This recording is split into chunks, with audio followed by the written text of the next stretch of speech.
Vandeham Sri Guru.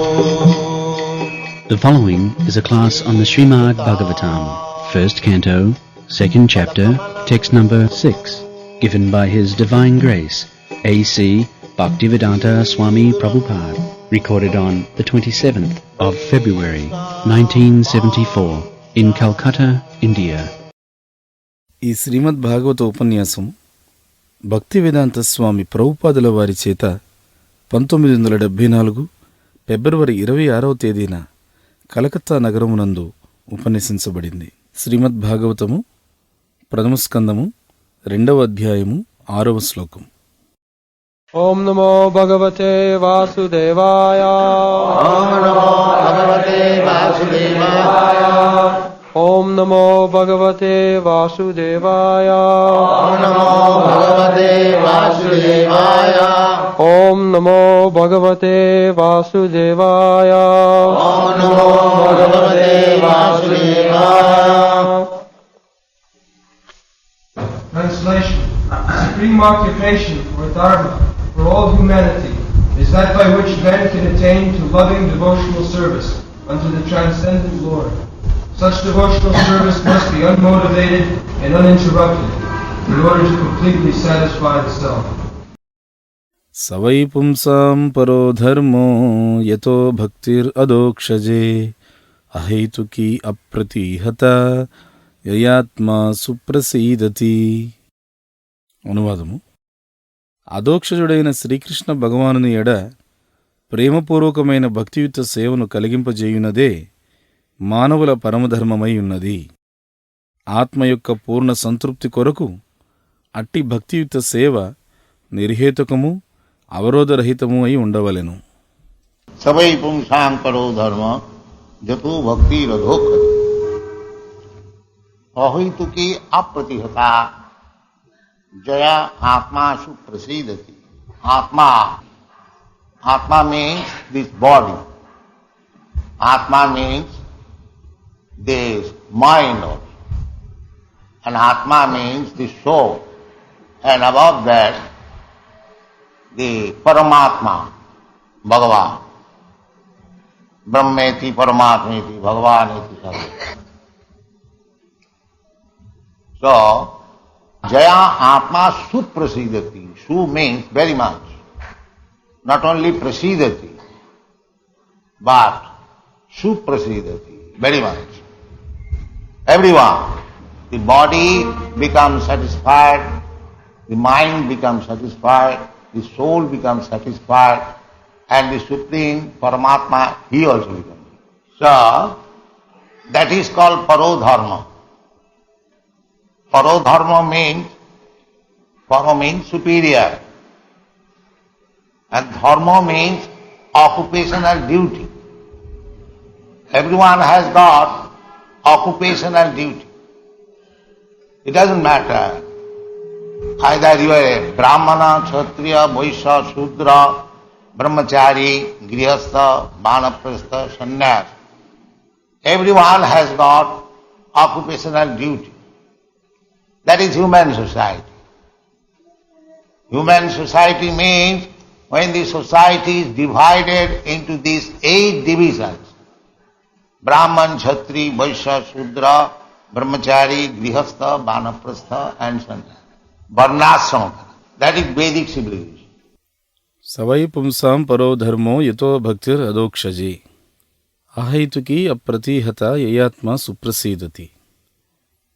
ఈ శ్లోకంలో ఆత్మ అంటే శరీరం అని అర్థం వస్తుంది, ఆత్మ అంటే మనస్సు అని అర్థం వస్తుంది, ఆత్మ అంటే యథార్థంగా ఆత్మ అని అర్థం వస్తుంది. వీటన్నిటికీ కూడా ఇంకా మించినటువంటి స్థాయిలో ఉండేటువంటి వాడు పరమాత్మ, భగవంతుడు. బ్రహ్మేతి పరమాత్మేతి భగవానితి శబ్దతి అన్నారు. కాబట్టి ఇక్కడ ఈ శ్లోకంలో ఏ ఆత్మ సుప్రసీదతి, సు అంటే అత్యంత లేదా మిక్కిలి అనే అర్థం వస్తుంది. అంటే ఏదో ప్రసీదతి మనకు లభించేది కాదు, సుప్రసీదతి అత్యంత ప్రసన్నత అనేటువంటిది మనకు లభిస్తుంది. ప్రతి ఒక్కరికి కూడా ఇది సాధ్యమవుతుంది.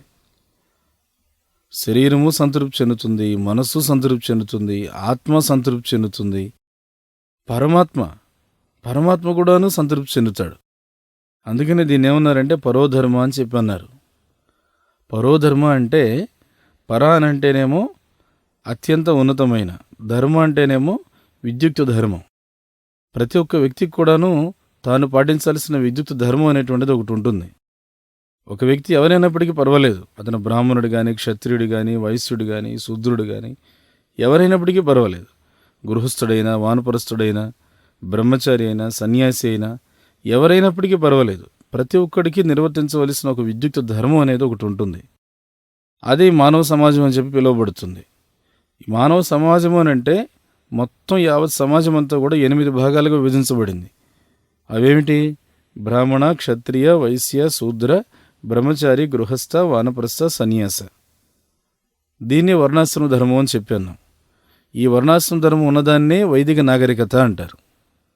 వర్ణాశ్రమచారవత పురుషేణ పరత్తుమా విష్ణు ఆరాధతే పుంసాం నాన్న తత్వోసు కారణం. Unless the human society comes to the standard of executing varnashram dharma, it is not human society, it is animal society. No regulative principle. The animals, they have no regulative principles. But human society must follow regulative principle. That is called varnashram dharma. వర్ణాశ్రమాచారవత పురుషేణ పరమపుమాన్ విష్ణుర్ ఆరాధ్యతే పంత నాణ్యతోష కారణం. మానవ సమాజం అనేటువంటిది వర్ణాశ్రమ ధర్మాన్ని నిర్వహించేటువంటి ప్రమాణ స్థాయికి గనక రాలేకపోతే అది మానవ సమాజం కాదు, కేవలం జంతు సమాజం అనబడుతుంది. ఎందుకంటే ఏ నియమాలు నిబంధనలు ఏమీ ఉండవు. జంతువులు ఉన్నాయనుకోండి, వాటికి పాటించవలసిన నియమాలు నిబంధనలు ఏమీ ఉండవు. అదే మానవుడు అనుకోండి, అతనంటూ పాటించవలసిన నియమ నిబంధనలు అంటూ ఉంటాయి. దాన్నే వర్ణాశ్రమ ధర్మం అని చెప్పి అన్నాం. So, varnashram dharma is also material, that is not spiritual. Varnashram dharma is the beginning of spiritual life. How one come to the standard of spiritual life, it is a regulated life. When executing the spiritual life is Vishnu Aradhate Pumsa. When one comes to the platform of worshipping Vishnu, that is spiritual life. But the people, they do not know what is the aim of life, what is the goal of life. They do not know. Not only nowadays, the material world is meant like that. They are forgotten. They are thinking, those who are too much materialistic, they are thinking that I am this body and satisfaction of the bodily senses is the ultimate goal of my life. But that is not the goal of life. The goal of life is to find out the ways and means how to satisfy the supreme law. That is also stated in this chapter. Atapungvi dijasreshta varnasrama vibhagas. This meeting was presided by Suta Goswami, and there were many learned Brahmins, learned scholars, sages. Therefore, he was addressing the audience. Dijasreshta. ఈ వర్ణాశ్రమ ధర్మం అనేటువంటిది కూడాను ఒక విధంగా భౌతికమైందే. ఇదేమంత పూర్తిగా ఆధ్యాత్మికం కాదు. వర్ణాశ్రమ ధర్మం అనేటువంటిది యథార్థంగా ఆధ్యాత్మిక జీవితానికి ఆరంభ దశ. మరి ఏ వ్యక్తి అయినా సరే ఒక ఆధ్యాత్మిక జీవన ప్రమాణానికి ఏ విధంగా రాగలడు? క్రమబద్ధమైన జీవిత విధానం ద్వారా రాగలడు. అది ఈ వర్ణాశ్రమ ధర్మం ద్వారా నిర్వహించబడుతుంది. ఆధ్యాత్మిక జీవితం అంటే విష్ణుర్ ఆరాధ్యతే పంత. ఎప్పుడైతే వ్యక్తి విష్ణువును ఆరాధించేటువంటి స్థాయికి వస్తాడో అది అతని ఆధ్యాత్మిక జీవితం అని చెప్పి అనబడుతుంది. ప్రస్తుతం ఉన్నటువంటి ప్రజలకి జీవిత ధ్యేయం అంటే ఏమిటో తెలియదు. అదేదో ఈ రోజుల్లో ప్రస్తుతం జరుగుతుంది అనేటువంటిది కాదు. అసలు ఈ భౌతికమైనటువంటి ప్రపంచమే ఆ విధంగా ఉద్దేశించబడి ఉంది. మర్చిపోయారు అందరూ కూడాను, భగవంతుని మర్చిపోయారు. మర్చిపోయి ఏమని ఆలోచిస్తున్నారంటే పూర్తిగా భౌతికమైనటువంటి ఆలోచనలతో భౌతిక వ్యక్తిలాగా నేను ఈ శరీరంలో ఉండేటువంటి ఇంద్రియాలను సంతృప్తిపరచుకోవడమే నా జీవితానికి చరమ లక్ష్యం, ఈ విధంగా ఆలోచిస్తున్నారు. కానీ ఆ విధంగా ఆలోచించడం జీవితం యొక్క నిజమైన లక్ష్యం కాదు. జీవితం యొక్క నిజమైన లక్ష్యం ఏమిటి అంటే భగవంతుని సంతృప్తిపరిచేటువంటి మార్గాన్ని తెలుసుకోవడమే. ఆ విషయం కూడా ఈ అధ్యాయంలో చెప్పబడింది. అతపుంబిర్ ద్విజశ్రేష్ఠ వర్ణాశ్రమ విభాగశః. అక్కడ ఈ భాగవత సమావేశం అనేటువంటి దాన్ని నిర్వహిస్తున్నటువంటిది సూత Goswami.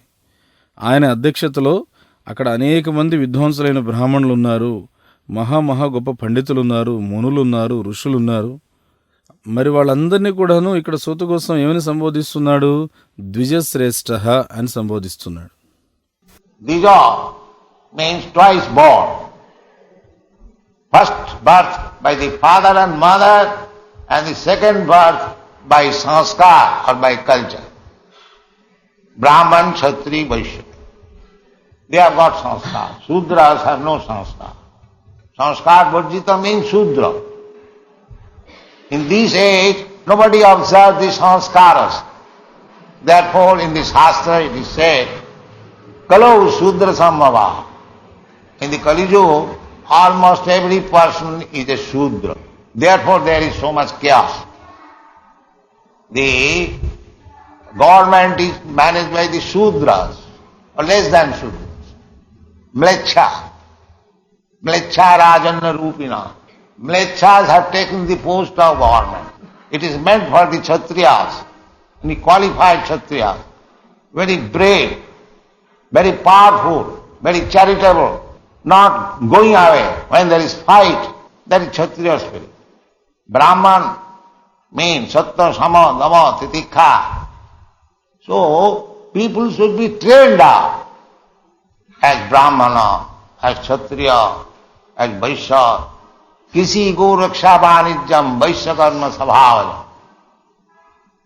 The Vaishya's duty is to produce food grains, agriculture, and give protection to the cows.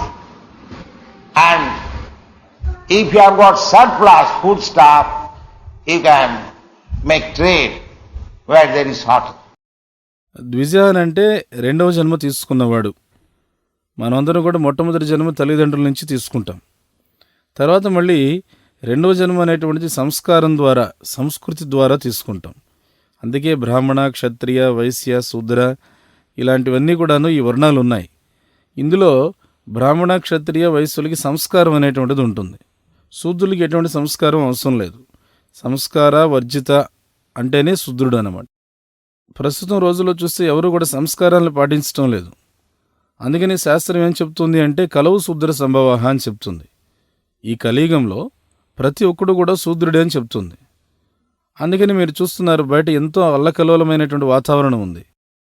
శూద్రులందరూ కూడా చేరి ప్రభుత్వాన్ని నడిపిస్తూ ఉన్నారు.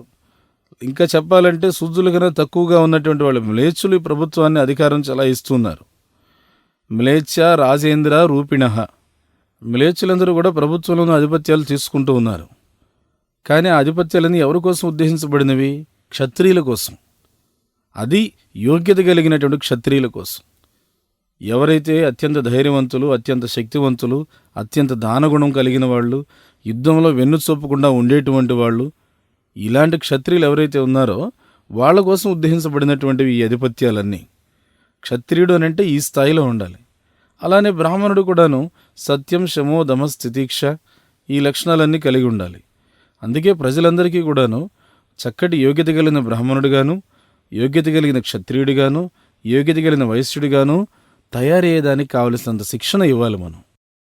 కృషి, గోరక్ష, వాణిజ్యం, వైశ్వకర్మ స్వభావజం. వైశ్యుడి బాధ్యత ఏమిటి? ఆహార ధాన్యాలు పండించాలి, వ్యవసాయం చేయాలి, గోవులకి సంరక్షణ ఇవ్వాలి. ఒకవేళ నీ దగ్గర కనుక ఆహార ధాన్యాలు అత్యధికంగా ఉన్నట్లయితే ఎక్కడైతే ఆహార ధాన్యాల కొరత ఉందో అక్కడికి వెళ్ళి దాన్ని వర్తకం చేసుకోవాలి. So actually the statement of the Shastra, the Kalu Shudra Sambhava, hardly there is Brahman or Kshatriya or Vaishya. There is nobody doing that duty. Instead of producing food grains, Vaishyas are engaged in running on big factories. So factory cannot produce food grains. Therefore there is food shortage, or people are not getting ample food stuff, they are starving, and there must be agitation. There is no Brahmanas guidance, there is no Kshatriya kings, and Shudras are also not executing their duty, then what will be the result? This is the result. This is the result. Therefore, this is material dharma. Atapumbi dijasreshta varnasama vibhagasa. That vibhajan or division must be there. Otherwise there must be chaos. Just like in your body, there is division, the brain division. Here the brain division, the arms division, and the belly division, and the leg division. So these divisions are required. If you have no brain, then how you can control your other senses? If you have no strength in your arm, how can you protect yourself? If you have no digestive power, there is no food, how you live? And if there is no leg or the level class, how you work? This is natural division. Therefore, varnasama vibhagasa, the varnasam division must be there. That is human society. వాస్తవం ఏమిటంటే శాస్త్రంలో ఉన్న ఈ వాక్యం ప్రకారంగా కలవు శూద్ర సంభవాహ. బ్రాహ్మణులు కానీ, క్షత్రులు కానీ, వైశ్యులు కానీ మనకి కనిపించడం చాలా చాలా అరుదు. ఎందుకంటే ఎవరు కూడా వాళ్ళ విద్యుత్ ధర్మాన్ని వాళ్ళు పాటించడం లేదు. ఆహార ధాన్యాలు పండించవలసినటువంటి వయస్సులందరూ కూడాను పెద్ద పెద్ద పరిశ్రమలు, కర్మాగారాలు పోషించడంలో నిమగ్నమైపోయి ఉన్నారు. మరి కర్మాగారంలో ఆహార ధాన్యాలను మనం ఉత్పత్తి చేయలేం కదా. అలా చేయలేనప్పుడు ఏమవుతుంది? ఆహార ధాన్యాల కొరత అనేది ఏర్పడుతుంది. దానివల్ల ప్రజలకు సమృద్ధిగా కావలసినటువంటి ఆహారం లభించదు. దానివల్ల ఆకలితో అలమటించడం అనేటువంటిది పెరుగుతుంది. దానివల్ల ఖచ్చితంగా గందరగోళ పరిస్థితి అనేది ఏర్పడుతుంది. అలానే సమాజంలో బ్రాహ్మణుల యొక్క మార్గదర్శకత్వం అనేటువంటిది లేదు. క్షత్రియ రాజులు అనేటువంటి వాళ్ళు లేరు. ఇక శూద్రుల విషయానికి వస్తే వాళ్ళ విద్యుత్ ధర్మాన్ని సరిగా నిర్వర్తించడం లేదు. ఇంక వీటన్నిటి వల్ల ఫలితం ఏమవుతుంది? ఇదే ఫలితం, ఇదే ఏర్పడేటువంటి ఫలితం. అందుకని దీన్ని భౌతికమైనటువంటి ధర్మం అని చెప్పి అన్నాం. అతపుంబిర్ ద్విజశ్రేష్ఠ వర్ణాశ్రమ విభాగశ. విభాగ అంటే విభజన అనేటువంటిది ఖచ్చితంగా ఉండాలి. అలా లేకపోతే అల్లకల్లోల పరిస్థితి ఏర్పడుతుంది. ఉదాహరణకి మీ శరీరంలో కూడాను విభజన అనేటువంటిది ఉంది. మెదడు అనేటువంటిది ఒక భాగం, అలానే చేతులు అనేటువంటిది ఇంకొక భాగం, ఉదరం అనేటువంటిది ఇంకొక భాగం, పాదాలు అనేటువంటిది ఇంకొక భాగం. ఈ విధంగా ఈ భాగాలు అనేటువంటివి చాలా చాలా అవసరం. మీకు నిజంగా మెదడు అనేటువంటిది లేకపోతే మీరు ఇంద్రియాలను ఏ విధంగా నియంత్రణ చేస్తారు? మీ చేతుల్లో బలం అనేటువంటిది లేకపోతే మిమ్మల్ని మీరు ఏ విధంగా సంరక్షించుకుంటారు? మీకు జీర్ణశక్తి అనేటువంటిది లేకపోతే, ఆహారమే లేకపోతే మీరు ఎలా జీవిస్తారు? మీకు పాదాలు అనేటువంటివి లేకపోతే, అంటే శ్రామిక వర్గం అనేది లేకపోతే మీరు ఏ విధంగా నడుస్తారు? కాబట్టి ఇది సహజమైనటువంటి విభజన ఇది. అందుకనే వర్ణాశ్రమ విభాగశః అని చెప్పన్నారు. వర్ణాశ్రమం అనేటువంటి విభజన ఏదైతే ఉందో అది ఖచ్చితంగా కావాలి. అలా ఉంటే అది మానవ సమాజం అనిపించుకుంటుంది. Everything is described very nicely in the Bhagavad Gita. Annad bhavati bhutani. Annad bhavanti bhutani pajanyat anna sambhava. Jagyat bhavati pajanya. Jagga karma sambhava. And the animals, as soon as they are fatty and grown up, they are sent to the slaughterhouse. This business is going on. So why there should not be crisis in food, grain, and crisis in human? There must be. Because we are not abiding by the orders of the Supreme Lord. And dharma means to abide by the orders of the Supreme Lord. Dharman tu sakshat bhagavat pranitam. You cannot manufacture dharma. This is this religion, this is that religion. These are all bogus. Real dharma is sarva dharman parityajya mamekam saranam. This is dharma. All bogus type of dharma. Hindu religion, Muslim religion, this religion, that religion. They are not dharma. ఈ విషయాలన్నీ కూడా భగవద్గీతలో వివరించబడి ఉన్నాయి. అన్నాద్ భవంతి భూతాని, అన్నాద్ భవంతి భూతాని పర్జన్యాద్ అన్న సంభవ, పర్జన్యాద్ అన్న సంభవ అంటున్నారు. మరి యజ్ఞాద్భవతి పర్జన్యం యజ్ఞకర్మ సముద్భవ. మనమేం చేస్తున్నాము? జంతువుల్ని పెంచుతున్నాం. అవి కాస్తంత పెరిగి కాస్తంత బొద్దుగా తయారవగానే వెంటనే వాటిని కషాయశాలలకు పంపించేస్తున్నాం. ఈ రకమైన వ్యాపారం జరుగుతూ ఉంది.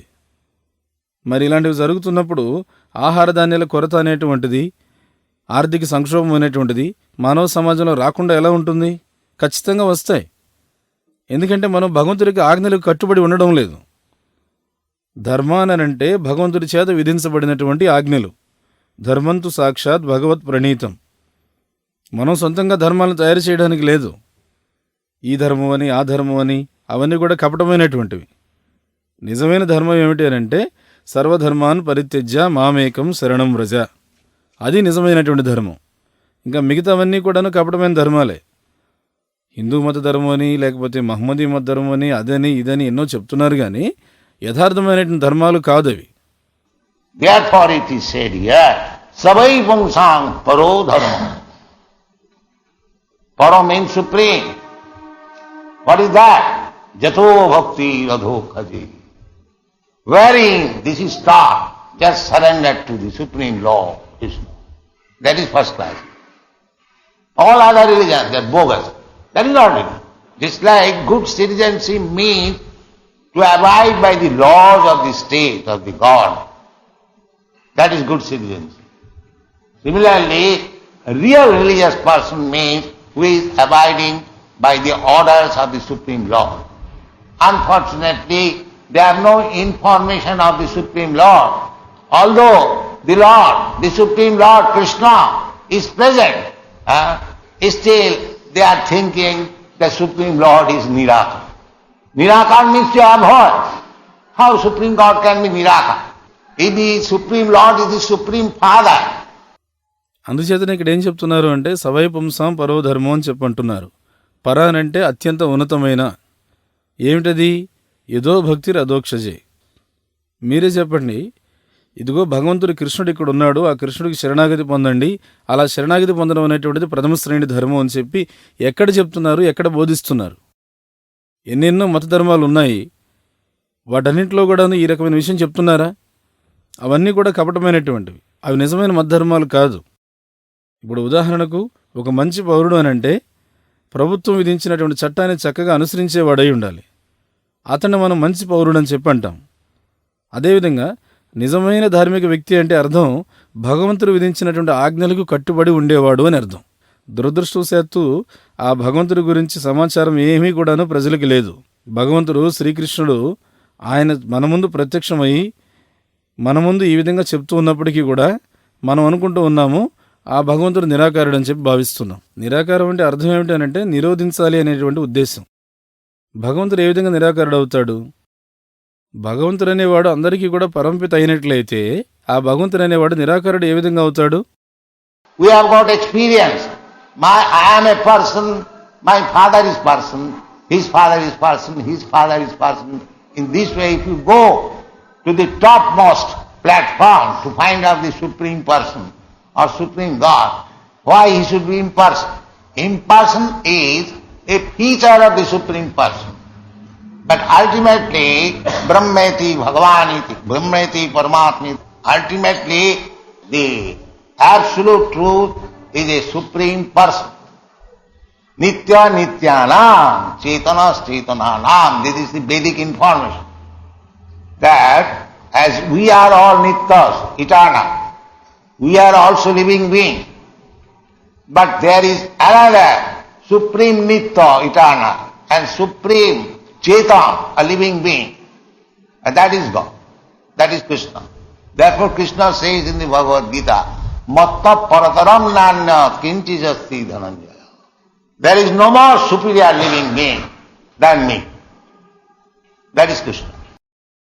మనందరికీ ఇది స్వానుభవంలో ఉంది.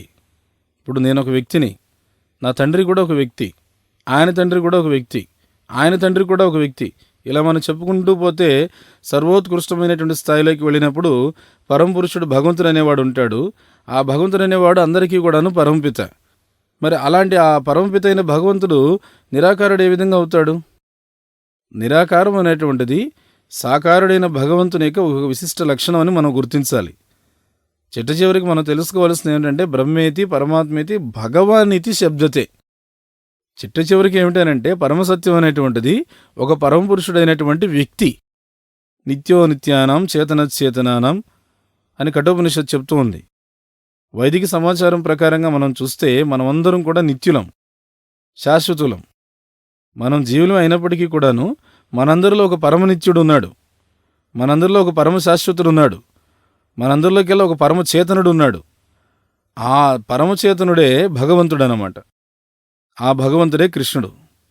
అందుకే కృష్ణుడు భగవద్గీతలో చెప్తున్నాడు, మత్త పరతరం నాన్యత్కించి దస్తి ధనంజయ. నాకన్నా కూడా మించినటువంటిది, నాకన్నా కూడా అధికుడైనటువంటి వాడు మరొకడు లేడు అని చెప్తున్నాడు. కృష్ణుడు అంటే అది.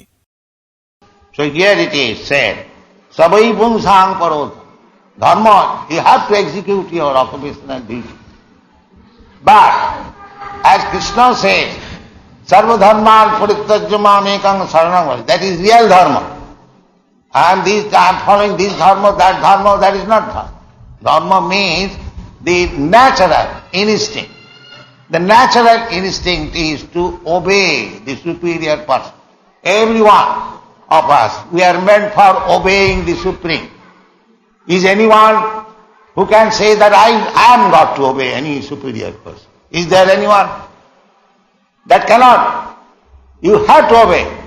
That was the subject matter of my topics in Moscow with Professor Kotovsky. I challenge him that what is the difference between your philosophy and our philosophy?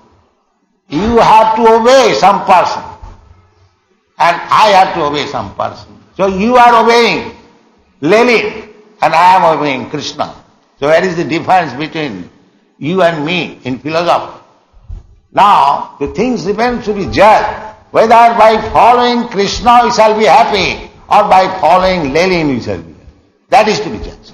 Not that you, Communist Party, you can do without following a superior person. That you cannot. That is not possible. That is natural. అందుకే ఇక్కడ ఏం చెప్తున్నారు అంటే సవై పుంసాం పరోధర్మ. ధర్మ అంటే నీవు నిర్వర్తించవలసినటువంటి విద్యుక్త ధర్మం. కృష్ణుడు ఏమంటున్నాడంటే సర్వధర్మాన్ని పరిత్యజ్య మామేకం శరణం వ్రజ అంటున్నాడు. నిజమైనటువంటి ధర్మం అంటే ఇది. ఇప్పుడు నేను ఈ ధర్మాన్ని ఆచరిస్తున్నాను, నేను ఆ ధర్మాన్ని ఆచరిస్తున్నాను అని చెప్పేసి ఏదో మనం చెప్పుకుంటూ పోతున్నాం. కానీ ఇవన్నీ నిజమైన ధర్మాలు కాదు. నిజమైన ధర్మం అని అంటే అది మనలో సహజమైనటువంటి నైజాన్ని తెలియజేసే విధంగా ఉండాలి.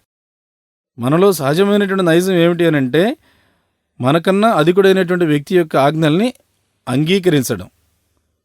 మనలో ప్రతి ఒక్కరూ కూడాను మనకన్నా పెద్దవారి యొక్క ఆజ్ఞల్ని అంగీకరిస్తున్నాం.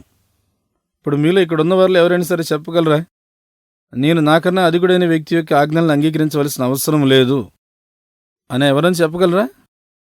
ఎవరు కూడా ఆ విధంగా చెప్పలేరు. మీరు ఖచ్చితంగా అంగీకరించాల్సిందే. నేను మాస్కో వెళ్ళినప్పుడు ప్రొఫెసర్ కొటోస్కీతో జరిపినటువంటి చర్చలో ముఖ్యమైన అంశం ఇదే. నేను అతనితో సవాలు చేశాను, నీ తత్వానికి నా తత్వానికి మధ్య వ్యత్యాసం ఏముందయ్యా? నీవు ఎవరో ఒక వ్యక్తి యొక్క ఆజ్ఞలను అనుసరించాల్సిందే, నేను ఎవరో ఒక వ్యక్తి యొక్క ఆజ్ఞలను అనుసరించాల్సిందే. నీవేమో లెనిన్ చెప్పిన మాటలు వింటున్నావు, నేను కృష్ణుడు చెప్పిన మాటలు వింటున్నాను. కాబట్టి యథార్థంగా చూస్తే మన ఇద్దరి మధ్య తత్వాల్లో ఏ రకమైన వ్యత్యాసం లేదు. కాకపోతే ఇక్కడ తేలవలసిన విషయం ఏమిటి? కృష్ణుడు చెప్పినటువంటివి అనుసరించడం వల్ల నేను సంతోషంగా ఉంటానా, లేకపోతే లెనిన్ చెప్పింది వినడం వల్ల నువ్వు సంతోషంగా ఉంటావా? ఈ విషయం తేలాల్సింది అంతే. అంతేగాని నువ్వేదో కమ్యూనిస్టుకు సంబంధించిన వ్యక్తి అయినంత మాత్రాన నీకన్నా అధికుడైన వ్యక్తి యొక్క ఆజ్ఞను నువ్వు అనుసరించాల్సిన అవసరం లేదని చెప్పడం కుదరదు. ఆ విధంగా నువ్వు చేయలేవు కూడా, దీనికి సాధ్యం కూడా కాదు. అది సహజమైనటువంటిది. Therefore Chaitanya Mahaprabhu said, Jiver Swarupa Nitya Krishna Das. Our real formation, constitutional position is to obey the orders of Krishna. But we are selected. Disobeying Krishna, we are obeying Lenin. That is it. We have to obey somebody. But we are selected not to obey Krishna, but to obey Lenin. In India, disobedience is very prominent now. And in that way, you shall not be happy. Therefore, Bhagavad said, Savai Pungsang Parodham Jato Bhakti Radhukachu. If you learn how to obey the Supreme Personality of Godhead, Krishna, then you will be happy. Jayatma suprasidati. This is fact. అందుకే చైతన్య మహాప్రభు ఏం చెప్తున్నారు? జీవేరా స్వరూపహోయ నిత్యేరా కృష్ణదాస. మన నిజమైనటువంటి సమాచారం ఏమిటి? మన నిజమైనటువంటి సహజసిద్ధమైన స్వరూపం ఏమిటి? కృష్ణుడి యొక్క ఆజ్ఞల్ని అంగీకరించి పాటించడమే. కానీ కృష్ణుడి ఆజ్ఞలను అంగీకరించకూడదు అనేటువంటి విషయాన్ని మనం ఎంపిక చేసుకున్నాం. మనం లెనిన్ చెప్పినటువంటి మాటలేమో వింటూ ఉన్నాము, కృష్ణుడు చెప్పినటువంటి వాటిని మాత్రం మనం వినడం లేదు. అదే మనకు వచ్చినటువంటి చిక్కు. మనం ఎవరో ఒకరు చెప్పినటువంటి మాటలను అంగీకరించాల్సిందే, కానీ కృష్ణుడు చెప్పినటువంటి మాటలు అంగీకరించకుండా లెనిన్ చెప్పినటువంటి మాటలు అంగీకరించడానికి మనం సిద్ధమయ్యాం. భారతదేశంలో అవిధేయత అనేటువంటిది ప్రస్తుతం రోజుల్లో మరీ విపరీతంగా పెరిగిపోతుంది. కానీ ఈ విధంగా అవిధేయతను కలిగి ఉంటే మనము నిజంగా ఆనందంగా ఉండలేం. అందుకే భాగవతం చెప్తూ ఉంది, సవై పుంసాం పరోధర్మో యతో భక్తిర్ అదోక్షజే. దేవాది దేవుడైనటువంటి కృష్ణుడు చెప్పినటువంటి ఆజ్ఞల్ని అంగీకరించడం అనేటువంటిది గనక మీరు నేర్చుకుంటే అప్పుడు మీ జీవితంలో మీరు ఆనందంగా ఉంటారు. యయాత్మ సుప్రసిద్ధతి. ఇది నిజమైనటువంటి సత్యం. So unless people take to this Krishna consciousness and understand and learn how to obey Krishna, the Supreme Personality of God, there cannot be any peace, there cannot be any happiness. There is no condition. Here it is said, ahoituki apratihata. That obedience should be without any motive. Just like Sikh. Here the Europeans and American boys, they are obeying Krishna or Krishna's representative without any condition. They have not come here to obey my order for earning livelihood or for some material purpose. They have not come. They have got enough money. They have got enough money. They can purchase 100 times India. But why? This is real parodharma. సమాజంలో ఉన్నటువంటి ప్రజలు ఈ కృష్ణ చైతన్యాన్ని తీసుకొని, కృష్ణుని అర్థం చేసుకొని, కృష్ణుడి ఆజ్ఞలు ఏ విధంగా అంగీకరించాలనేటువంటిది నేర్చుకుంటే తప్ప సమాజంలో ఏ రకమైన ప్రశాంతత వచ్చే అవకాశం లేదు. ఏ విధమైన ఆనందం కూడాను ప్రజలకి దక్కదు. అది ఏ విధంగానూ సాధ్యమూ కాదు. ఈ చేసేటువంటిదంతా కూడాను ఏ విధమైన షరతులు లేకుండా చేయాలి. దాన్ని ఇక్కడ అహైతుకి అప్రతిహత అన్నారు. మన విధేయత ఎలా ఉండాలంటే ఏ విధమైనటువంటి భౌతిక ప్రేరణ లేకుండా ఉండాలి. ఇప్పుడు ఇక్కడున్నటువంటి ఐరోపా, అమెరికా దేశానికి చెందినటువంటి యువకులను చూడండి. వాళ్ళు కృష్ణుని కానీ, కృష్ణుని యొక్క ప్రతినిధిని కానీ ఏ విధమైనటువంటి భౌతిక షరతులు లేకుండా అంగీకరిస్తున్నారు. అంతేగాని వాళ్ళు ఏదో కేవలం నా దగ్గరికి వచ్చి జీవనోపాధి కోసమో లేకపోతే కొన్ని భౌతికమైన ప్రయోజనాల కోసం ఇక్కడ బ్రతకడం లేదు. దానికోసం వాళ్ళు ఇక్కడికి రాలేదు. కావాలంటే వాళ్ళ దగ్గర చాలా ధనం ఉంది, వాళ్ళ దగ్గర సరిపడినంత ధనం ఉంది. భారతదేశంలో కంటే 100 రెట్లు ఎక్కువ ఇక్కడ బాగా కొనుగోలు చేయగలుగుతారు. కానీ ఎందుకని వాళ్ళు నేను చెప్పింది వింటున్నారు? ఇది నిజమైనటువంటి పరోధర్మం కనుక. This is the supreme religion. To obey the Supreme Personality of Godhead or His representative. Because you have to learn through the representative of Krishna. Acharya mang vijanya navamanneta karechi navatta buddhya suyeta. So this is the injunction of the Shastra. Acharya, the spiritual master, the representative of Krishna. Now, Acharya mang vijanya, Krishna says. The Acharya is myself. Jasya prasadad bhagavat prasada. By pleasing the Acharya, one can please the Supreme Lord. This is the Acharyaman Purusha Veda. One who has got Acharya to guide him. He knows things. These are the Vedic injunctions. Tad vijnanatham sa gurumeva vigachet samitpani srotriyam brahmanishtam. నిజమైన పరమధర్మం ఏమిటంటే భగవంతుని వాక్యాల్ని లేదా భగవంతుని ప్రతినిధి యొక్క వాక్యాలను అంగీకరించడం. ఎందుకనంటే ఈ విషయాలన్నీ కూడా మనం కృష్ణుడి యొక్క ప్రతినిధి ద్వారా నేర్చుకోవలసి ఉంటుంది. ఆచార్యమాం విజానీయం నావమన్యేత కర్హిచిత్ నమర్త్య బుద్ధ్యా సూయేత. శాస్త్రం మనకు చెప్పేటువంటి నిర్దేశం ఇది. ఆచార్యుడు, ఆధ్యాత్మిక గురువు, ఆయన కృష్ణుడి యొక్క ప్రతినిధి. ఆచార్యమాం విజానీయత్. అందుకే కృష్ణుడు ఏమంటున్నాడంటే ఆచార్యుణ్ణి సాక్షాత్తు నన్నుగానే గౌరవించండి అంటున్నాడు. యస్య ప్రసాదాత్ భగవత్ ప్రసాద. ఆచార్యుని సంతృప్తిపరచడం వల్ల మనం భగవంతుని సంతృప్తిపరచవచ్చు. అందుకని ఏమన్నారు, ఆచార్యవాన్ పురుషో వేద అన్నారు. ఎవరికైతే జీవితంలో ఆచార్యుడి యొక్క మార్గదర్శకత్వం దొరుకుతుందో అలాంటి వ్యక్తికి జీవితంలో సర్వము తెలుస్తాయి. ఇది వైదిక శాస్త్రాలు మనకు చెప్పేటువంటి ఉపదేశం. తద్విజ్ఞానార్థం సగురుం ఏవాభిగచ్చేత్ సమిత్పాణి శ్రోత్రియం బ్రహ్మనిష్టం. So, therefore it is said here that ahituki apratihata, do not approach the Supreme Personality of Godhead for some material benefit. That is not pure devotion. Pure devotion means it should be without any motive and it cannot be checked. It cannot be checked. There may be so many hindrances, but one who is pure devotee, his business cannot be stopped. Therefore it is called ahituki apratihata. And when one comes to that stage, then atma suprasidati. The example is vivid. Just like Dhruva Maharaj. Dhruva Maharaj was insulted by his stepmother, and therefore he wanted, according to the instruction of his mother, to pray to God to retaliate the insult of our stepmother. And he went to the forest and meditated and practiced how to approach the Supreme Personality of Godhead. Within 6 months he saw the Supreme Personality of God. But when he saw the Supreme Personality of Godhead, he was fully satisfied. He said, Kacham vichillan api divyaratna. Sir, I came to search out some particles of glass. Now I have got divyaratna, a valuable jewel or gem. Kacham vichinnan api divyaratnam samin kitatosmi varangana jati. అందుకని ఇక్కడ ఏం చెప్తున్నారు అంటే అహైతుకి అప్రతిహత అని చెప్తున్నారు. మీరు దయచేసి భగవంతుణ్ణి భౌతికమైన ప్రయోజనాల కోసం ఆశ్రయించవద్దు. అది పవిత్రమైన భక్తి అనిపించుకోదు. పవిత్రమైన భక్తి అనంటే ఏ విధమైనటువంటి భౌతిక ప్రేరణ ఉండకూడదు, ఏ విధమైన నిర్బంధాల చేత కూడాను ఆగకూడదు. భక్తి మార్గంలో లెక్కలేనన్ని అవరోధాలు రావచ్చు, కానీ ఎవరైతే శుద్ధ భక్తుడు ఉంటాడో ఆ శుద్ధ భక్తుడు వీటన్నిటి చేత ఎంతమాత్రం కూడా తాను చేసే భక్తిని ఆపడు. అందుకనే దాన్ని ఏమన్నారంటే అహేతుకి అప్రతిహత అని చెప్పన్నారు.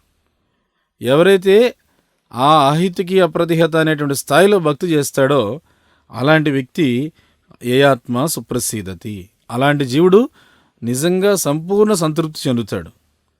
దీనికి ఒక మంచి ఉదాహరణ ఉంది. ధ్రువ మహారాజు తన యొక్క సవతి తల్లి చేత ఘోరంగా అవమానించబడ్డాడు. అప్పుడు ఆయన అనుకున్నాడు, సవతి తల్లి మీద ప్రతీకారం తీర్చుకునే నిమిత్తము భగవంతుని దర్శనం చేసుకోవాలనే ఉద్దేశంతో తల్లి దగ్గర ఒక మార్గదర్శకత్వాన్ని పొంది భగవంతుని అన్వేషిస్తూ వెళ్ళాడు. ఆ విధంగా ధ్రువ మహారాజు అడవికి వెళ్ళి ధ్యానం చేసి భగవంతుని ఏ విధంగా చేరుకోవచ్చు అనేటువంటి దాన్ని అభ్యాసం చేశాడు. సరిగ్గా 6 నెలలు తిరిగేసరికి ధ్రువుడికి భగవంతుని దర్శనం లభించింది. ఎప్పుడైతే భగవంతుని దర్శనం చేసుకున్నాడో అప్పుడు ధ్రువుడు సంపూర్ణంగా సంతృప్తుడయ్యాడు. అలా సంతృప్తి చెంది అతనేమన్నాడంటే కాచం విచిన్వన్ అపి దివ్యరత్నం అని చెప్పన్నాడు. స్వామి, నేను పగిలిపోయినటువంటి గాజముక్కల కోసం వెతుకుతూ ఉన్నాను, కానీ ఇప్పుడు నాకు దివ్యరత్నం దొరికింది, అత్యంత విలువైనటువంటి రత్నం నా చేతిలోకి వచ్చింది అని చెప్పన్నాడు. అందువల్ల కాచం విచిన్వన్ అపి దివ్యరత్నం స్వామిన్ కృతార్థోస్మి వరంన యాచే, కాబట్టి నాకు ఏ విధమైన వరం అక్కర్లేదు అని చెప్పన్నాడు. This is the satisfaction. We are searching after so many things to become satisfied. But if we try to approach the Supreme Personality of God, that we do not know, and without any motive, it cannot be checked, then Jayatma Suprasidati. If you want really peace of mind, then you search out Krishna and surrender unto Him. Where is the difficulty? Krishna personally canvassing him. Sarvadharman parityajya mamekam saranam. Still you are not, you are so good. Aham tva sarva papebhya moksha. He is giving assurance that I shall give you protection from all sinful reactions. We are suffering in this material world because we are continually making our life in sinful activities. Sinful activities means gratifying the senses. That is also warned by Maharaj Rishabdev to his sons. Nunam pramatta kurute vikarma jadindriya pritaya aprinoti. These rascals, they simply for sense gratification committing all types of sinful activities. Just like Krishna has given us so many things to eat, but still he shall kill animals. Still, for the satisfaction of the tongue, we shall kill so many, slaughterhouse, regular slaughterhouse. And you want to be happy. Your whole life is full of sinful activities and you want to be happy. That is not possible. ఇది నిజమైనటువంటి సంతృప్తి. సంతృప్తి కోసం అని చెప్పి మనం ఎన్నో విషయాల వైపు, ఎన్నో వస్తువుల వైపు పరిగెడుతూ ఉన్నాం. కానీ అదే మనం భగవంతుని ఆశ్రయించేటువంటి పద్ధతిని కనుక తెలుసుకున్నట్లయితే, ప్రస్తుతం జనాలకి ఈ పద్ధతి ఏమీ తెలియట్లేదు. అలా కాకుండా మనం భగవంతుని ఆశ్రయించగలిగి, ఏ విధమైన భౌతికమైన ప్రేరణ లేకుండా, ఏ విధమైన భౌతిక అవరోధాలు లేకుండా మనం గనక భగవంతుని సేవించగలిగితే అప్పుడు ఏ ఆత్మ సుప్రసిద్ధతి, సంపూర్ణంగా సంతృప్తిని చెందుతాం. నిజంగా మీకు మనశ్శాంతి కావాలి అని అంటే మీరు కృష్ణుడి గురించి అన్వేషించాలి. ఆ కృష్ణుడికి మీరు శరణాగతి పొందాలి. అయినా ఇందులో పెద్ద కష్టమేముంది? కృష్ణుడే ప్రత్యక్షంగా ప్రకటిస్తున్నాడు మనందరికీ కూడాను, సర్వధర్మాన్ పరిత్యజ్య మామేకం శరణం వ్రజ. అయినప్పుడు కూడా మనం ఆయనకి శరణాగతి పొందడం లేదు. నిజంగా ఎంత మూర్ఖులమై ఉన్నామో చూడండి. అహంత్వం సర్వపాపేభ్యో మోక్ష ఇష్యామి అంటున్నాడు ఆయన. ఆయన మనందరికీ వాగ్దానం చేస్తున్నాడు, నేను మీ పాపకర్మలన్నింటినీ కూడా తొలగించేస్తాను, నేను మీకు రక్షణ ఇస్తాను. ఇంత వాగ్దానం చేసినా కూడా మనం మాత్రము భౌతికమైన జగత్తులో అనేక బాధలు అనుభవిస్తూ ఉన్నాము. అనుభవిస్తూ మనం చేసేటువంటి పాపకృత్యాలన్నీ ఇంకా కొనసాగిస్తూనే ఉన్నాం. పాపకృత్యాలు అంటే అర్థం ఏమిటంటే మన ఇంద్రియాలను సంతృప్తిపరుచుకోవడం. అందుకే ఈ విషయంలో మహారాజు వృషభదేవుడు తన కుమారులందరికీ కూడా చాలా ముఖ్యమైన సూచన ఒకటి ఇచ్చాడు. నూనం ప్రమత్త కురితే వికర్మ యత్ ఇంద్రియ ప్రీతాయ ఆప్రుణోతి. దీని అర్థం ఏమిటి? ఈ మూడులందరూ ఏం చేస్తున్నారు అనంటే కేవలం ఇంద్రియ తృప్తి కోసం అని చెప్పి సర్వ విధాలైన పాపాలన్నీ కూడా చేస్తున్నారు. ఇప్పుడు ఉదాహరణకి ఈ సృష్టిలో కృష్ణుడు మనం తినడానికి ఎన్నో విధాలైన ఆహార పదార్థాలు ఇచ్చాడు. అయినప్పటికీ మనం ఏం చేస్తున్నాము? జంతువులన్నింటినీ కూడా వధించి తింటూ ఉన్నాం. ఆ విధంగా మనం ఎన్నెన్నో జంతువులు సంహరించేస్తున్నాం. రోజువారీ ఎన్నో జంతువులు వధించబడుతున్నాయి. దీని అర్థం ఏమిటంటే మనం ఇంకా సంతోషంగా లేమని అర్థం. ఇలా జీవితం అంతా కూడాను పాపాలు చేసేస్తూ ఉన్నాము, కానీ ఆనందం కావాలని అడుగుతూ ఉన్నాం. అది ఎలా సాధ్యమవుతుంది? ఎప్పటికీ సాధ్యం కాదు. Therefore it is said that if you develop love for Krishna, that development cannot be possible if you are sinful. Jesam antagatam papam jananan punna karmana vedanda mahanin mukta bhajanti maam. Krishna bhajan is not so easy thing. Jesam antagatam papam, one who has surpassed all the sinful activities. Jesam antagatam papam. How you can avoid sinful activities? Sinful activities you can avoid punna karmanam by discharging punna karma pious activities. And what is the pious activities? Simple pious activities. Simple pious activities is Sinnatang Sakata Krishna Punnasavana Kirtana. Punnasavana Kirtana. If you simply hear about Krishna, that is pious activity. You are sitting here patiently, you are not going out. This is acquiring pious activities, the result of pious activities. Sinnatang Sakata Krishna Punnasavana Kirtana. Riddantasta pious activities means to cleanse the heart. Because our heart is overloaded with so many sinful activities, therefore we are suffering. So by hearing Satang Prasangat, by hearing from the realized soul, by hearing the Bhagavad Gita Bhagavat as it is, your heart will be clean. అందుకని ఇక్కడ ఏం చెప్తున్నారంటే ప్రతి ఒక్కరూ కూడా భగవంతుడైన కృష్ణుడి పట్ల ప్రేమను పెంపొందించుకోవాలి అని చెప్తున్నారు. మరి మీరు పాపాత్ములై ఉన్నారనుకోండి, అలాంటి ప్రేమను పెంపొందించుకోవడం అనేటువంటిది సాధ్యం కాదు. ఏషాం త్వంతగతం పాపం జనానాం పుణ్యకర్మణం తే ద్వంద్వ మోహ నిర్ముక్త భజంతే మాం దృఢవ్రతాః. కృష్ణ భజన అనేటువంటిది అంత సులభమైనటువంటి విషయం కాదు. ఏషాం త్వంతగతం పాపం, ఎవరైతే అన్ని విధాలైనటువంటి పాపాలని కూడా అధిగమించేసి ఉంటారో వాళ్ళకే ఈ కృష్ణ భజన అనేది సాధ్యం అవుతుంది. ఏషాం త్వంతగతం పాపం. మరి ఏ విధంగా ఆ పాపాలన్నింటినీ కూడా మనం అధిగమించాలి? పాపకర్మల్ని మనం అధిగమించవచ్చు. ఎలా? పుణ్యకర్మణ, పుణ్యకర్మలు చేయడం వలన. మనం పుణ్యకర్మలు చేయాలి. మరి ఏమిటా పుణ్యకర్మలు అంటే? చాలా సరళమైనటువంటి పుణ్యకర్మలు. ఏమిటా సరళమైన పుణ్యకర్మలు అంటే? శృణ్వతాం స్వగత కృష్ణ పుణ్యశ్రవణ కీర్తన. ఇక్కడ చూడండి, పుణ్యశ్రవణ కీర్తన. మీరు కేవలం కృష్ణుడి గురించి శ్రవణం చేస్తే చాలు, అది గొప్ప పుణ్యకర్మ. మీరందరూ ఇప్పుడు ఇక్కడ సహనంతో కూర్చొని వింటూ ఉన్నారు. మీరెక్కడికి బయటికి వెళ్ళడం లేదు కదా. దీని అర్థం ఏమిటి అంటే మీరు ఎంతో పుణ్యాన్ని సంపాదిస్తున్నారు. ఆ పుణ్యం యొక్క ఫలితం ఏమిటి? శృణ్వతాం స్వగత కృష్ణ పుణ్యశ్రవణ కీర్తన హృద్యంతెస్తో హి అభద్రాణి. ఈ పుణ్యకర్మలు చేయడం వల్ల ఫలితం ఏమిటంటే మీ హృదయం శుద్ధిపడుతుంది. ప్రస్తుతం మన హృదయం అంతా కూడా అనేక రకాలైన పాపకర్మలతో పూర్తిగా బరువెక్కిపోయింది కాబట్టి మనందరం కూడా బాధలు పడుతూ ఉన్నాం. కానీ శ్రవణం చేయడం వల్ల సతాం ప్రసంగాత్, ఆత్మసాక్షాత్కారాన్ని పొందినటువంటి మహానుభావుల దగ్గర శ్రవణం చేయడం వల్ల, అలాంటి వ్యక్తుల దగ్గర నుంచి భగవద్గీత భాగవతాన్ని శ్రవణం చేయడం వల్ల మన హృదయం అనేటువంటిది శుద్ధిపరచబడుతుంది. సిన్నతాం సగతా కృష్ణ పుణ్యశ్రవణ కీర్తన రిద్దంతస్థ అభద్రాణి. Abhadrani means Rajagun Tamam. Even Satagun is also mixed with Rajagun Tamam.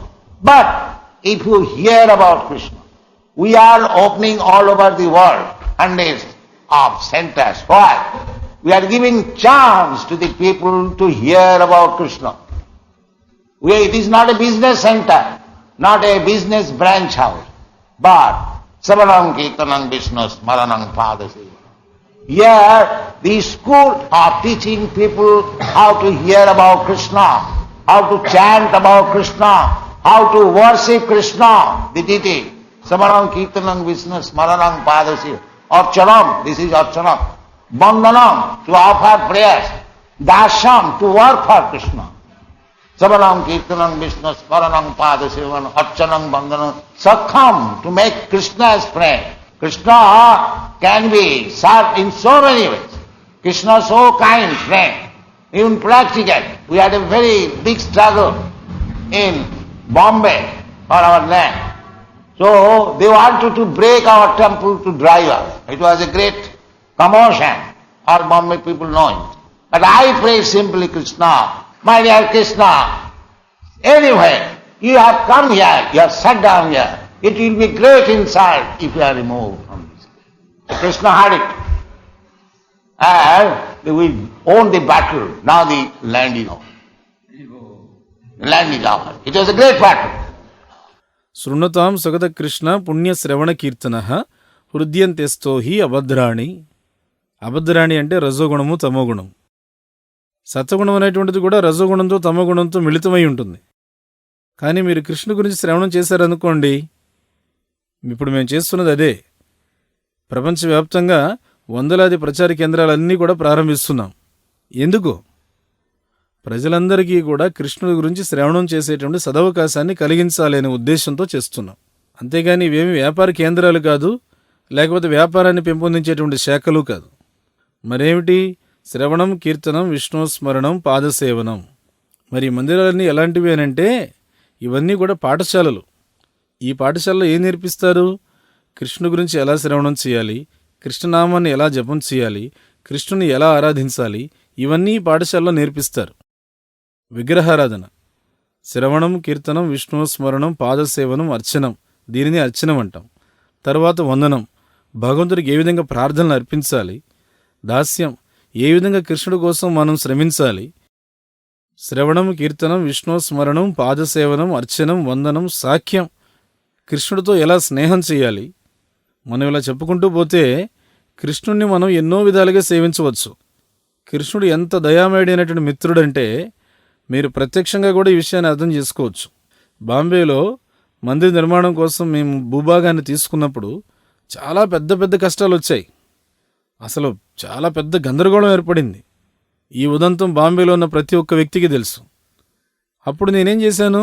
కేవలం కృష్ణుడికి ప్రార్థించాను, ప్రియమైన కృష్ణ, ఏదేమైనప్పటికీ నీవు ఇక్కడికి వచ్చేసావు, నీవిక్కడ ఆసీనుడివై ఉన్నావు, నువ్విక్కడ కొలువై ఉన్నావు. ఇప్పుడు ఇక్కడి నుంచి నిన్ను తొలగించడము అని అంటే అది నీకే పెద్ద అవమానం అని చెప్పి నేను ప్రార్థించాను. కృష్ణుడు నా ప్రార్థన విన్నాడు. చివరికి ఆ భూభాగం గురించి జరిగినటువంటి కలహల్లో మేమే గెలిచాం. ఇప్పుడు ఆ భూభాగం అంతా కూడాను మనదే. ఇప్పుడు మొత్తం ఆ భూభాగం అంతా కూడాను మన మందిరందే. నిజంగా అది పెద్ద యుద్ధం జరిగింది అప్పట్లో. So Krishna is so kind. So the devotees say like that a Putana Rakshasi wanted to kill Krishna, but he got the promotion just like his mother Jasoda. Krishna is so kind. Because Krishna took it that although this Rakshasi came to kill me with poison in her breast, but I have sucked her breast, she has become my mother. So Krishna takes only the bright side of your devotional service. He never takes the dark side, because anyone in this material world, he has got only dark light. So try to serve Krishna. Sarvamapi yasya dharmasya trayate mahato bhaya. Even little service rendered to Krishna can save you from the greatest dangerous life. These are the instructions. ఈ విధంగా కృష్ణుడు చాలా దయామయుడు. అందుకే భక్తులు కృష్ణుని ఎప్పుడూ కూడాను ఆ రకమైన దృష్టితోనే చూస్తారు. పూతన రాక్షసి ఏమనుకుంది అంటే కృష్ణుని సంహరించాలనుకుంది. కానీ ఆమెకు లభించినటువంటి ఉన్నతమైనటువంటి పదవి ఏమిటి అంటే యశోదమ్మ స్థాయిని పొందింది. కృష్ణుడు ఎంత దయామయుడో చూడండి. కృష్ణుడు ఏమనుకున్నాడు? నన్ను చంపడం కోసం ఈ రాక్షసి వచ్చినప్పటికీ కూడాను, తన యొక్క రొమ్ముల ద్వారా నాకు విషాన్ని ఇచ్చినప్పటికి కూడాను, నేను తన రొమ్ముల నుండి నేను పాలు త్రాగాను కదా, అంటే ఈమె నా తల్లిగా మారింది కదా అని కృష్ణుడు భావించాడు. కృష్ణుడు ఎప్పుడూ కూడా మనం చేసే భక్తియుక్తి సేవల్లో అనుకూలమైన విషయాలు మాత్రమే తీసుకుంటాడు. ప్రతికూలమైన విషయాలు కృష్ణుడు ఎప్పుడూ కూడా తీసుకోడు. ఎందుకంటే ఈ భౌతిక ప్రపంచంలో ఉండే ప్రతి ఒక్కడికి కూడాను ప్రతికూలమైనటువంటి విషయాలతో కూడిన అంధకార జీవితమే ఉంది. అందుకనే దయచేసి మీరందరూ కూడా కృష్ణుని సేవించడానికి ప్రయత్నించండి. స్వల్పమప్యస్య ధర్మస్య త్రాయితే మహతో భయాత్. కృష్ణుడికి మీరు కొద్దిపాటి సేవ చేసినప్పటికీ కూడాను అది మిమ్మల్ని గొప్ప ప్రమాదం నుంచి కాపాడుతుంది. ఇవి మనకి ఇవ్వబడినటువంటి సూచనలు. So our this Krishna Consciousness movement is simply to teach people how to love Krishna, how to become beloved of Krishna. Savai pungsang, the greatest type of religious life. Savai pungsang paroda. Because we are teaching how to love Krishna. And if you can, you are weak, if we somehow or other, if we love Krishna, then our life is successful. Savai pungsang paro dharma, jato bhakti radho khaji, ahituki, but there must not be any motive. And it cannot be checked in any circumstance. It is not that because one is very poor man, he cannot love Krishna. Or because one is very rich man, he cannot love Krishna. Of course, sometimes to become very rich, janmai sajjay, they become very proud. They do not come to Krishna.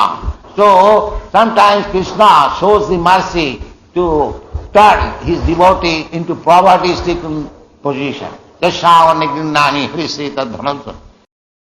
అందుకే మా కృష్ణ చైతన్య ఉద్యమం ప్రజలందరికీ కూడాను కృష్ణుని ఏ విధంగా ప్రేమించాలి, కృష్ణుడి చేత ఏ విధంగా ప్రేమించబడాలి అనే విషయాలని నేర్పిస్తూ ఉంది. సవై పుంసాం, అత్యంత ఉన్నతమైనటువంటి ధర్మ విధానం అంటే ఇది. సవై పుంసాం పరోధర్మం. ఎందుకని అంటే మేము కృష్ణుణ్ణి ఏ విధంగా ప్రేమించాలి అనేటువంటిది నేర్పిస్తున్నాం. మీరు ఏదో ఒక విధంగా మీరు ప్రయత్నం చేసి కృష్ణుని ప్రేమించగలిగితే మీ జీవితం ధన్యమైనట్లే. సవై పుంసాం పరోధర్మో యతో భక్తిర్ అధోక్షజే అహైతుకి. సవై పుంసాం పరోధర్మో యతో భక్తిర్ అధోక్షజే అన్నారు. అహైతుకి, కృష్ణుని ప్రేమించేటప్పుడు ఏ విధమైన భౌతిక ప్రేరణ ఉండకూడదు. కృష్ణుని ప్రేమించేటప్పుడు ఏ భౌతికమైన అవరోధం చేత కూడా ఆపబడకూడదు. ఒక వ్యక్తి కడు పేదవాడు కదా అని చెప్పి కృష్ణుని ప్రేమించడానికి పనికిరాడని చెప్పడానికి లేదు. ఇతను అత్యంత ధనవంతుడు కాబట్టి ఇతను మాత్రమే కృష్ణుని ప్రేమించగలడని చెప్పడానికి లేదు. కానీ ఒక్కొక్కసారి బాగా ధనవంతులయ్యారనుకోండి, జన్మైశ్వర్య అనే శ్లోకం ప్రకారంగా ఆ ధనం అనేది వాళ్ళకి బాగా గర్వాన్ని తెచ్చిపెడుతుంది. ఆ గర్వం చేత వాళ్ళు కృష్ణుడి దగ్గరికి రాలేరు. అందుకే కొన్నిసార్లు కృష్ణుడు ఏం చేస్తాడు, తన భక్తుడిని తన దగ్గరికి చేర్చుకోవడం కోసం అని చెప్పి కడు దారిద్ర్య స్థితిని అతనికి ప్రసాదిస్తూ ఉంటాడు. యస్యాం అనుగృహ్ణామి హరిష్యే తద్ధనం శనై. But therefore somebody is afraid of coming to Krishna. But Krishna is also very kind. When you become actually a devotee, Jovakhyam Bahama, there will be no scarcity. Whatever you want, it will come. It will come. So this is the position. So our Krishna Consciousness movement is teaching, educating all over the world. There is no distinction. There is no distinction. Don't think that these Europeans, Americans, they are mlechas and brahmanas, they cannot take to Krishna consciousness. It is only meant for the brahmanas or kshatriyas. They are brahmanas. Chandalapi dijasthashta hari bhakti paraya. Anyone who becomes a devotee is better than a brahman. Krishna says, man hi prata vyapasritya jepishu papajur. It doesn't matter. Wherever he is born. Papajur. Triyavashya tatha shudra stepi janti param. అందుకే కొన్నిసార్లు కృష్ణుడి దగ్గరికి వస్తే కృష్ణుడు అన్నీ హరించేస్తాడని చెప్పి కృష్ణుడి దగ్గరికి రావడానికి కొద్దిమంది భయపడుతూ ఉంటారు. కానీ కృష్ణుడు చాలా దయామయుడు. మీరు యథార్థంగా ఎప్పుడైతే కృష్ణ భక్తులు అవుతారో అప్పుడు యోగక్షేమం వహామ్యహం, మీకు ఏ విధమైన కొరత ఉండదు. ఏది కావాలనుకుంటే అది ఖచ్చితంగా మీ దగ్గరికి వస్తుంది, ఖచ్చితంగా మీ దగ్గరికి వచ్చి తీరుతుంది. ఇది నిజమైనటువంటి స్థితి. అందుకనే మన కృష్ణ చైతన్య ఉద్యమం అనేటువంటిది యావత్ ప్రపంచమంతటా కూడాను ఈ విషయాలను బోధిస్తూ ఉంది, ప్రజలకు ఈ విషయాల్లో అవగాహన కలిగిస్తుంది. ఇలా మనం బోధించడానికి ఏ తారతమ్యాలు భేదభావాలు చూడడం లేదు, ఎటువంటి భేదభావం లేదు. మీరెప్పుడు కూడా అనుకోకండి ఈ ఐరోపా అమెరికా దేశానికి చెందినటువంటి మ్లేచ్చులు యువకులు వీళ్ళందరూ కూడాను చండాలురు అని చెప్పి అనుకోకండి. వాళ్ళు కృష్ణ చైతన్యాన్ని తీసుకోవడానికి అర్హత లేదు అని చెప్పి అనుకోకండి. ఏదో కృష్ణ చైతన్యం అంటే బ్రాహ్మణులకి క్షత్రియులకే మాత్రం అని కూడా అనుకోకండి. నిజంగా ఈ ఐరోపా అమెరికా దేశాలకు చెందిన యువకులు బ్రాహ్మణులే. చండాలోపి ద్విజశ్రేష్ఠో హరిభక్తి పరాయణ. ఎవరైనా సరే కృష్ణ భక్తుడైనట్లయితే అతడు బ్రాహ్మణుడి కన్నా కూడా శ్రేష్ఠుడు అని చెప్పి శాస్త్రం చెప్తుంది. కృష్ణుడు కూడా అంటున్నాడు, మాంహి పార్థ వ్యపాశ్రిత్య ఏ పిస్యు పాపయోనయ. ఒక వ్యక్తి ఎక్కడ జన్మించాడు అనేటువంటిది ముఖ్యం కాదు. పాపయోనయ స్త్రియో వైశ్య సదా శూద్ర తేపి యాంతి పరాంగత్యం. అతడు భక్తి చేస్తున్నాడా లేదనేది ముఖ్యం. So Krishna is open for everyone. And he is father of all forms of life. Sarva Jonishu Kaunteya. He is neither Indian nor Hindu nor Muslim. He is Krishna.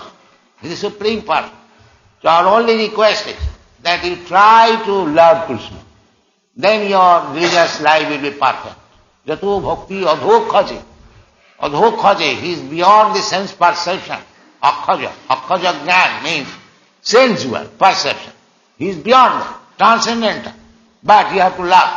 So this loving process is the devotional service. First of all, to hear about it. You patiently hear. Sinnatang sakata Krishna. Satatang kirtantam mam jatantascha dirabrita. These are the process. So, just try to hear about Krishna from Bhagavad Gita as it is. Don't malinterpret by your whimsical way. Then you lose the opportunity. Don't follow these rascals who interpret Bhagavad Gita. There is no question of interpretation. Take Bhagavad Gita as it is. Krishna says, Sarvadharman parityajya mamekam saranam. Accept that. Chaitanya Chaitamrita says, Krishna bhakti kaile sarva karma krita hai. Simply by serving Krishna, you do all of your other duties. So such a nice thing, Krishna Consciousness movement. Take it very seriously and do the needful. Thank you very much. అందుచేత మనం తెలుసుకోవాల్సింది ఏమిటనంటే కృష్ణుడు అందరికీ కూడాను అందుబాటులో ఉన్నాడు. సర్వ జీవరూపాలకి కూడాను ఆయన తండ్రి. సర్వయోనిషు కౌంతేయ. ఆయన భారతీయుడు కాడు, హిందువు కాదు, మహమ్మదీయుడు కాడు. ఆయన కృష్ణుడు, ఆయన పరమపురుషుడు. అందువల్ల మేము చేసేటువంటి విజ్ఞప్తి ఏమిటి అంటే, మీరందరూ కూడా దయచేసి కృష్ణుని ప్రేమించడానికి ప్రయత్నించండి. అలా ప్రయత్నిస్తే మీ ధార్మిక జీవితం అనేటువంటిది పరిపూర్ణమవుతుంది. యతో భక్తిర్ అధోక్షజే. అధోక్షజే అని అంటే మన ఇంద్రియాలకు, ఇంద్రియ అవగాహనలకు అతీతుడు అని చెప్పి అర్థం. అక్షజ, అక్షజ జ్ఞాన అంటే అర్థం ఏమిటంటే ఇంద్రియపరమైనటువంటి జ్ఞానం. భగవంతుడేమో ఇంద్రియపరమైన జ్ఞానానికి అతీతుడు, దివ్యమైనవాడు. కానీ అలాంటి ఆ భగవంతుని నువ్వు ప్రేమించాలి.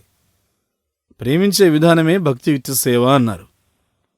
అంచేత మొట్టమొదట భగవద్గీత నుండి కృష్ణుడి గురించి శ్రవణం చేసే ప్రయత్నం చేయండి. అంతేగాని చపల చిత్తంతో మీ సొంత తప్పుడు తాత్పర్యాలన్నీ కూడాను వాటికి చెప్పకండి. అలా చెప్తే లభించినటువంటి సదవకాశాన్ని మీరు కోల్పోతారు. భగవద్గీతకు తప్పుడు తాత్పర్యాలు చెప్పేటువంటి మూర్ఖులను దయచేసి మీరు అనుసరించకండి. మనం సొంతంగా ఇక్కడ తాత్పర్యం చెప్పడం అనేటువంటి ప్రశ్నే లేదు.